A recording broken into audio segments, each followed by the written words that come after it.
Dear friends, আমি doctor Payel নিয়ে চলে এসেছি হেলদি টিপস অ্যান্ড ট্রিক্স। আজকে টপিক থাকছে ক্যালকিয়ানাস স্পার বা হাড় গোজা। এটা কি সবাই ভাবছেন যে এটা কি জিনিস? এটা কিছুই নয়, এটা আমাদের পায়ে গোড়ালির তলায় বিশেষ করে হাড় বেড়ে যায়।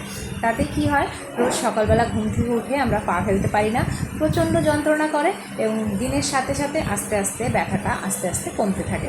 তো এর জন্য আমাদের কি করতে হবে সেটা খুবই সহজ। সেটা আমাদেরকে ঘরে কখনো খালি পায়ে হাঁটা যাবে না, সবসময় নরম সোলের বা নরম যে সমস্ত চপ্পল বা ডক্টর শু আছে সেগুলো ব্যবহার করতে হবে। ঘরে এবং বাইরে সব জায়গায় আপনাকে চপ্পল ব্যবহার করতে হবে। এছাড়া ঠান্ডা জায়গা, শক্ত জায়গা বা চামড়া জাতীয় কোনো জুতো বা শক্ত জুতো আপনারা ব্যবহার করতে পারবেন না। এভাবেই আপনারা এটাকে অনেকটা আরামদায়কভাবে রাখতে পারেন। তাছাড়া কিছু গরম শেক বা ঠান্ডা শেক দিয়ে দেখতে পারেন, যদি আপনাদের কোনো যেটাতে আপনাদের সুবিধা হবে বা ভালো লাগবে সেটা আপনারা অ্যাপ্লাই করবেন। এছাড়াও ক্যালসিয়াম সাপ্লিমেন্ট আপনারা নিতে পারেন এবং তারপরেও যদি আপনাদের ব্যথাটা কন্টিনিউ করে অবশ্যই একটা ডক্টরের পরামর্শ নিতে ভুলবেন না।